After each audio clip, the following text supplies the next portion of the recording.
APK BKN, kita bisa mengakses dengan dua cara Bapak Ibu ya. Yang pertama, kita bisa melalui Android dengan cara kita mengetikkan My SAPK BKN di Play Store, kemudian klik install ya Bapak Ibu, dan silakan kerjakan melalui Android. Kemudian kita juga bisa mengerjakan melalui website yang ada di laptop Bapak Ibu ya, atau komputer. Cara mengaksesnya, kita langsung ke Google saja seperti ini. Kemudian kita langsung ketikkan https://mysapk.bkn.go.id, atau kita langsung ketikkan aja mysapk.bkn.go.id, atau cukup mysapk saja sudah, nanti terakses Bapak Ibu ya. Kemudian langsung klik enter, lalu klik mysapk BKN, dan kita masuk di websitenya. Nah, kebetulan saya sudah login Bapak Ibu. Nah, cara loginnya Bapak Ibu, nah seperti di buku panduan ini ada alurnya. Loginnya menggunakan NIP Bapak Ibu, kemudian passwordnya adalah NIK. Sekali lagi, usernya NIP, kemudian passwordnya menggunakan NIK KTP.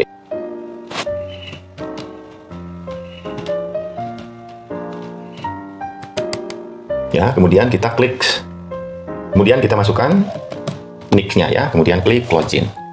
Oke, kita udah masuk di sini Bapak Ibu. Seperti ini tampilan di dalam My SAPK yang realnya Bapak Ibu ya. Nah, saya tidak jelaskan di sini, di real akunnya, di akun benerannya, karena ini belum bisa diakses Bapak Ibu. Kita coba ya. Nah, ini, mohon maaf, saat ini layanan pemutahiran data mandiri belum bisa dibuka ya. Jadi karena memang boleh dikerjakan mulai bulan Juli. Jadi saat ini masih tahap sosialisasi ya Bapak Ibu ya. Jadi saya akan jelaskan melalui buku panduan, karena akan sangat mirip ya, karena buku panduannya diberikan oleh BKN ya. Oke, satu persatu saya akan jelaskan Bapak Ibu. Tadi cara loginnya sudah, kemudian berikutnya kita akan ke cara pengisian data-data yang ada di sini Bapak Ibu ya. Ini ada riwayat PNS, riwayat diklat, riwayat golongan, dan lain sebagainya. Ya, kemudian kita akan mengisi data personal dan lain sebagainya. Oke Bapak Ibu, kita langsung saja ya ke buku panduannya. Oke Bapak Ibu, apa saja data yang harus dimutakhirkan oleh PNS? Ya, data yang harus dimutakhirkan oleh PNS yaitu satu, data personal ya, seperti sini ya. Kemudian riwayat jabatan, riwayat pendidikan, diklat, riwayat SKP 2 tahun terakhir, riwayat penghargaan, riwayat pangkat dan golongan, riwayat keluarga, riwayat peninjauan masa kerja, riwayat pindah instansi, riwayat CLTN, riwayat CPNS/PNS, dan riwayat organisasi Bapak Ibu ya. Kemudian data yang harus dimutakhirkan oleh PPPK dan PPT non-ASN yaitu data personal, riwayat diklat atau kursus, riwayat penghargaan atau tanda jasa, riwayat keluarga, riwayat organisasi. Itu wajib dimutakhirkan ya Bapak Ibu ya. Nah, kita jelaskan satu persatu Bapak Ibu apa yang dimaksud dengan data personal dan lain sebagainya. Kita jelaskan ya, mulai data personal Bapak Ibu. Yang dimaksud dengan data personal adalah data yang berisi informasi mengenai data pribadi ASN dan PPT non-ASN. Terus elemen data yang harus diisikan yaitu satu NIP baru, kemudian NIK, nomor induk KTP ya Bapak Ibu ya, nomor induk kependudukan ya Bapak Ibu, nama, gelar depan, gelar belakang, jenis kelamin, tempat lahir, tanggal lahir, agama, email Bapak Ibu, siapkan dari sekarang kalau belum punya, nomor HP, kalau lupa lagi diingat-ingat emailnya karena harus memasukkan email. Kemudian nomor HP, nomor telepon, nomor HP adalah nomor handphone, nomor telepon adalah nomor telepon duduk, kalau nggak punya nggak usah diisi. Lalu kemudian nomor NPWP, nomor BPJS ya, nomor BPJS ada di kartu BPJS Bapak Ibu.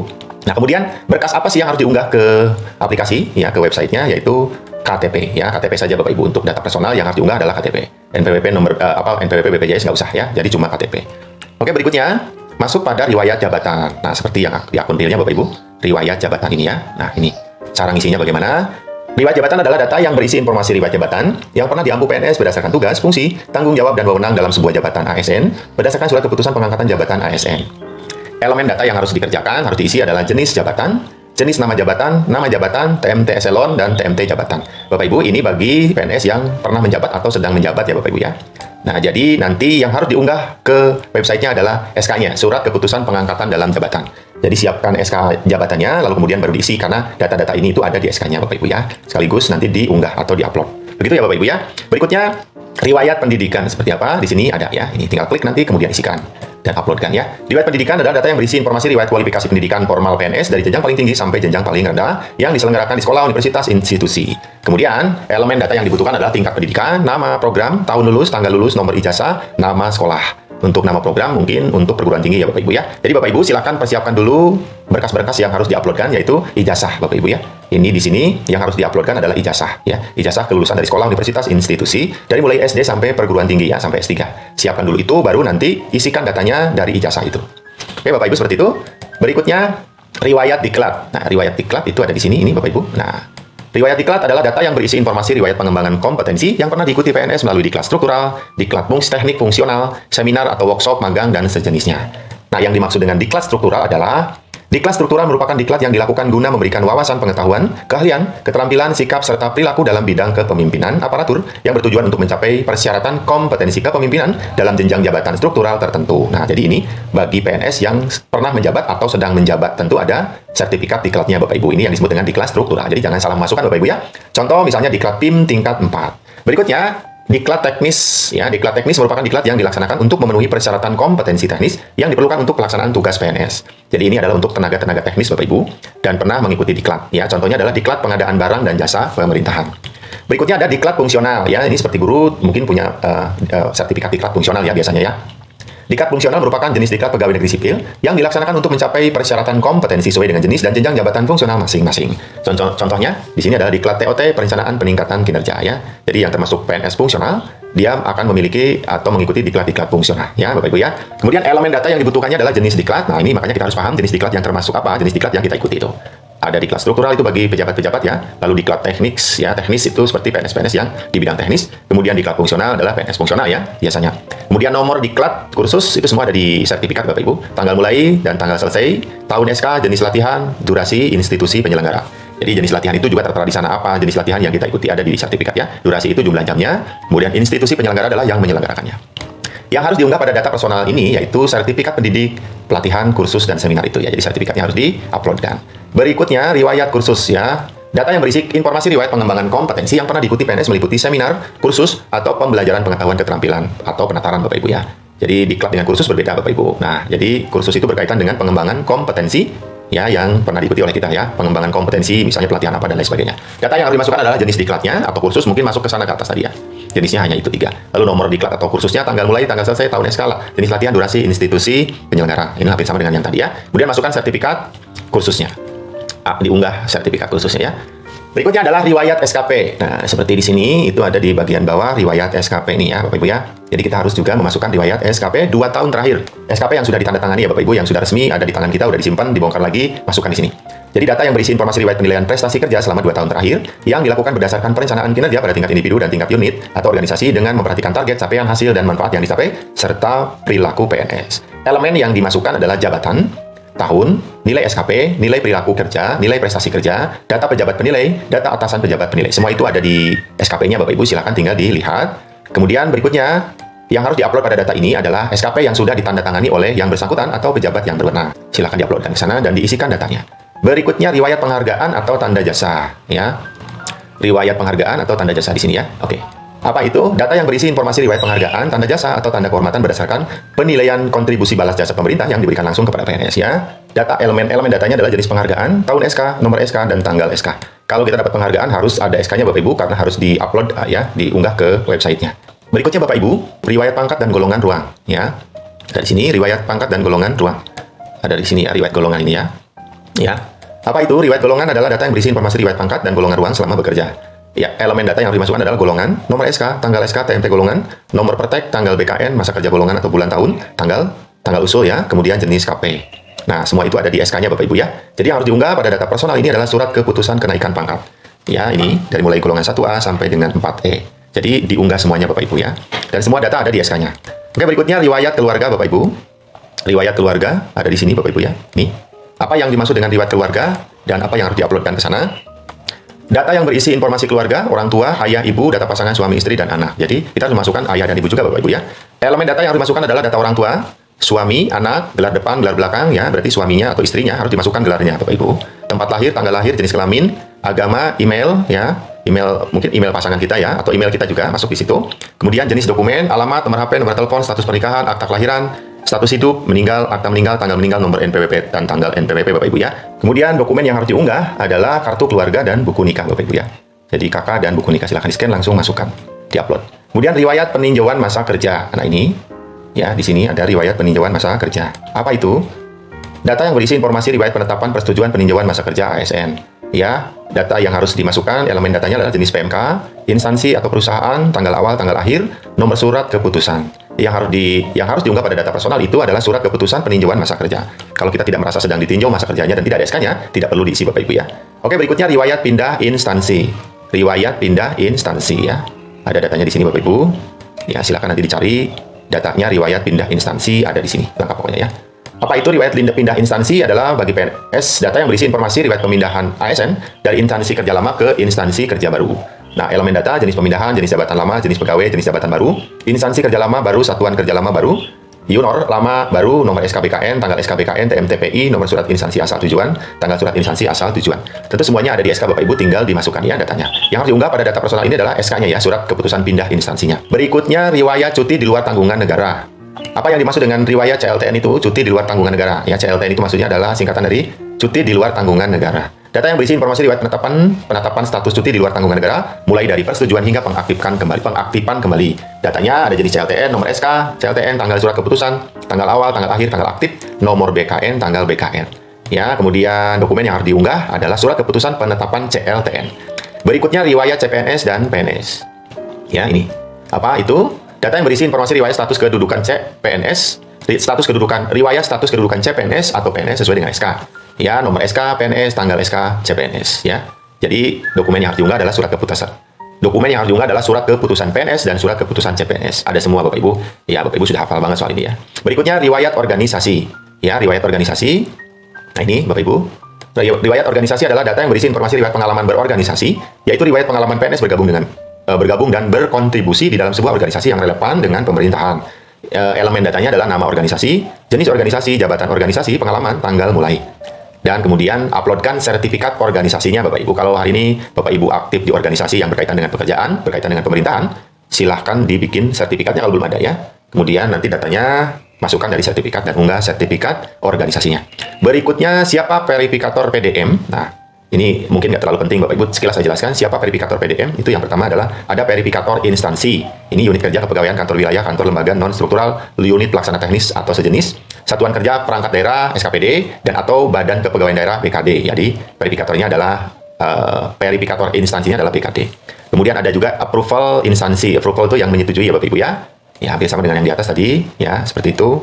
Kemudian ada terakhir verifikator dan approval BKN. Setelah masuk di tahapan tadi dia bawa, kemudian langsung ke BKN. Di sana ada dua-duanya ya Bapak Ibu, ada verifikator dan approval. Ya, nah Bapak Ibu, kemudian jika kita dulu pernah memiliki akun MySAPK dan sekarang kita mau login tapi lupa password, ini ada caranya Bapak Ibu ya.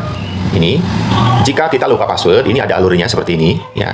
Kita masuk, kemudian membuka aplikasi MySAPK, lalu kemudian kalau lupa, kita melakukan lupa password. Ini diklik di bawah seperti ini nih, kita masuk. Kalau kita lupa password, kita coba kita logout dulu ya Bapak Ibu ya. Nah, ini kalau kita lupa password, kita klik yang ini Bapak Ibu, lupa password.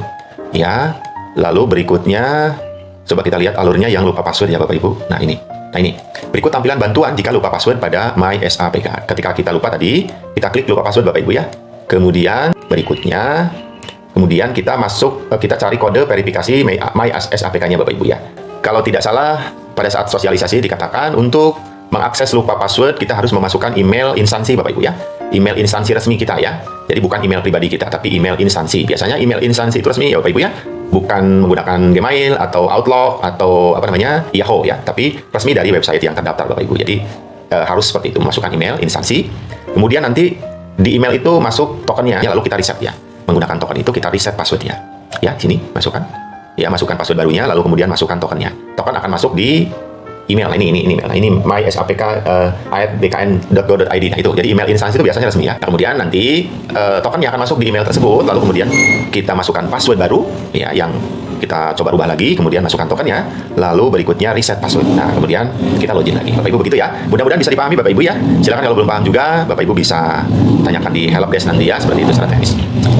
Oke, berikutnya kita coba lagi apa yang dapat dilakukan pada saat pemutakhiran data mandiri. Nah, ini mungkin penting Bapak Ibu kita jelasin ya. Jadi apa sih yang harus kita lakukan pada pemutakhiran itu? Nah, pada saat kita mau memutakhirkan data, yang pertama, ketika kita udah masuk di sini, ya kita coba lihat-lihat dulu data-data kita itu ada yang harus diupdate atau tidak. Jadi ini bukan data kosong ya, bukan aplikasi kosong, bukan website kosong. Ketika kita udah login dengan menggunakan NIP kita, berarti data kita ada di sini. Nah, jadi tugas kita periksa dulu Bapak Ibu. Jadi ini tidak kosong Bapak Ibu. Kita tidak harus mengisi dari nol ya Bapak Ibu ya. Kemungkinan yang harus kita lakukan adalah upload dokumennya ya. Kalau datanya udah benar, kemudian kita tinggal upload. Kalau datanya belum benar, dibenerin, edit ya. Nah, cara benerinnya nanti di bawah ya. Jadi yang pertama kita lakukan adalah dengan memeriksa dan memverifikasi data personal dan riwayat. Diperiksa, diverifikasi betul atau tidak dengan dokumen yang kita miliki. Jangan-jangan salah Bapak Ibu ya. Kemudian yang kedua, melakukan perubahan data personal dan riwayat terkini. Nah, jadi kalau ada yang salah dan belum update, silahkan diedit. Ya, diedit, dirubah ya sesuai dengan data yang terbaru. Atau kalau datanya baru banget belum ada di sini, ditambah Bapak Ibu ya. Nambah dengan edit beda. Nambah itu full ya. Satu data masuk semua. Jadi ditambah kalau belum ada ya, diedit kalau salah. Caranya ada di bawah di sini Bapak Ibu. Jadi cara bagaimana memutakhirkan data. Nah, PNS dapat memutakhirkan data dengan cara di bawah ini. Ini PNS ya Bapak Ibu ya. Lalu login kita ke MySAPK ya, kemudian memilih pemutakhiran data mandiri ya. Kemudian berikutnya adalah tadi memverifikasi dan memeriksa data. Oke. Ya, setiap ini tuh diperiksa satu persatu sampai selesai Bapak Ibu ya. Oke, berikutnya yang kelima adalah melengkapi riwayat dengan mengunggah dokumen pendukung. Nah, gitu kan. Kalau ini sudah lengkap Bapak Ibu, tinggal unggah dokumen pendukungnya. Kalau datanya sudah benar, kita tinggal mengunggah dokumen pendukungnya. Kalau udah benar, kita tidak harus mengisi kembali ya. Oke. Berikutnya, tadi setelah melengkapi riwayat dengan mengunggah dokumen pendukung, berikutnya adalah mengirimkan pengajuan dan mengunduh bukti pemutakhiran. Nah, Bapak Ibu, kalau sudah di-upload semua data pendukungnya, berikutnya adalah mengirim pengajuan dan mengunduh buktinya. Nanti akan kita print atau kita simpan, lalu kemudian selesai Bapak Ibu, selesai melakukan update data mandiri dengan bukti data pemutakhiran tadi ya. Nah, nanti akan seperti ini Bapak Ibu. Data riwayat ininya ada ke sini ya, ini seperti ini ya. Oke. Nah, kemudian jika ada data yang tidak sesuai Bapak Ibu, PNS dapat mengikuti cara ini, perubahan data oleh PNS. Nah, seperti ini PNS, login ke MySAPK lalu memilih update data mandiri. Ya, lalu kemudian memilih UNOR verifikasi. Nah, ini ya, seperti ini. Lalu berikutnya memeriksa dan memverifikasi data pada setiap riwayat ya. Jadi seperti ini. Di UNOR-nya belum bisa dilihat ya, karena ini belum bisa diakses ya. Kemudian kita lihat data yang tidak sesuainya, memeriksa dan memverifikasi data yang pada setiap riwayat tadi, yang ini tadi ya Bapak Ibu. Lalu berikutnya yang keenam adalah menambah atau mengedit data yang tidak sesuai. Nah, gini nih, cara mengedit dan menambahnya seperti ini ada di sini. Biasanya mengedit itu ada pensil ya, di sini diklik. Kalau menambah ada tanda tambah biasanya Bapak Ibu ya, seperti itu. Nah, itu kemudian berikutnya setelah data selesai dan fix ya, kemudian baru mengunggah dokumen pendukung seperti yang dijelaskan di atas tadi ya. Lalu kemudian memeriksa kembali Bapak Ibu usulan pemutakhiran dan kirim pengajuan. Lalu berikutnya unduh bukti telah mengikuti pemutakhiran data. Kalau merasa sudah benar langsung unduh buktinya. Lalu kemudian memantau progres verifikasi via layanan notifikasi MySAPK. Jadi kalau sudah merasa benar data udah diajukan, tinggal dipantau. Nanti ada notifikasi Bapak Ibu ya. Notifikasi itu pemberitahuan. Ya, udah disetujui atau di-approve atau belum. Seperti itu Bapak Ibu ya. Oke, berikutnya ini adalah tampilan proses pengajuan update data mandiri. Nah, ini seperti ini tampilannya Bapak Ibu. Ya, seperti tadi di sini ya kan sama ininya, tapi untuk tampilan ininya belum bisa diakses Bapak Ibu ya. Nah, untuk mencari data yang mau di sini, kalau kelamaan tinggal cari di sini Bapak Ibu. Ya, cari riwayat kategorinya. Oke, seperti itu. Berikutnya, ya, ini PPK, P3K, dan PPT non-ASN dapat memutarikan data dengan cara seperti ini. Hampir sama Bapak Ibu ya, PPK dan PPT non-ASN seperti ini, sama, hampir sama ya. Ya, tidak jauh beda lah, itu sama aja kan. Oke, seperti itu. Nah, kemudian bagaimana proses verifikasinya? Tentu ini adalah kewenangan mereka, Bapak Ibu, bukan kita ya, sebagai ASN. Jadi ini verifikator instansi. Ya, lalu dia login ke CISN ya, kemudian memverifikasi data. Nah, itu tugas mereka Bapak Ibu ya. Nah, kemudian verifikasi data tidak sesuai oleh verifikator. Nah, ini nanti verifikator itu menyeleksi data-data yang nggak sesuai ya, diverifikasi. Itu tugas mereka Bapak Ibu. Kemudian bagaimana proses persetujuan data oleh instansi. Nah, ini prosesnya persetujuan data sesuai oleh approval. Jadi disetujui oleh approval. Yang disetujui adalah data yang sudah bagus, yang sudah benar ya Bapak Ibu. Jadi yang di-approve itu data yang sudah benar. Nah, tadi login CISN itu mungkin pihak approval ya Bapak Ibu. Nah, cuma kita tahu sekilas saja. Kemudian persetujuan data tidak sesuai oleh approval. Seperti ini Bapak Ibu. Jadi prosesnya panjang ya. Kemudian bagaimana proses verifikasi dan persetujuan data oleh BKN, yang terakhir adalah oleh BKN. Kalau oleh BKN sudah di-approve, sudah diverifikasi, sudah benar, sudah oke, datanya fix ya. Nah, kalau misalnya ini status kepegawaian nanti ada tidak ikut PUPNS 2015, karena 2015 itu pernah mengisi data seperti ini namanya PUPNS ya. Kemudian tidak memiliki NIK baru ya, lalu diberhentikan, ini CLTN dan lain sebagainya. Nah, ini persoalan-persoalan ya, yang itu nanti harus dikonsultasikan dengan pihak helpdesk ya. Nanti ada akses di menu helpdesk. Jadi tinggal kita kalau ada persoalan masuk di situ Bapak Ibu ya. Ini untuk penyelesaian permasalahannya seperti ini. Kalau ada persoalan user, lalu usul perubahan jabatan, kemudian masuk pada unit kepegawaian instansi, lalu pemutakhiran data, lalu masuk CISN ya Bapak Ibu. Mungkin cukup Bapak Ibu ya. Ini adalah persoalan-persoalannya saja. Silakan Bapak Ibu lebih detailnya lagi untuk dibaca buku panduannya yang saya akan sertakan link downloadnya ada di deskripsi video di bawah ini ya Bapak Ibu ya. Silakan lebih detailnya ada di situ. Kalau saya masukkan di sini semua, mungkin nanti videonya terlalu panjang Bapak Ibu ya. Oke, mungkin cukup Bapak Ibu. Mudah-mudahan bermanfaat ya Bapak Ibu ya. Mohon maaf atas segala kesalahan. Ya, kita sama-sama belajar Bapak Ibu. Mudah-mudahan ada manfaatnya. Terima kasih. Sampai jumpa lagi di lain kesempatan. Jangan lupa ya, di like, komen, dan subscribe channel Diana Oke. Terima kasih Bapak Ibu. Assalamualaikum warahmatullahi wabarakatuh.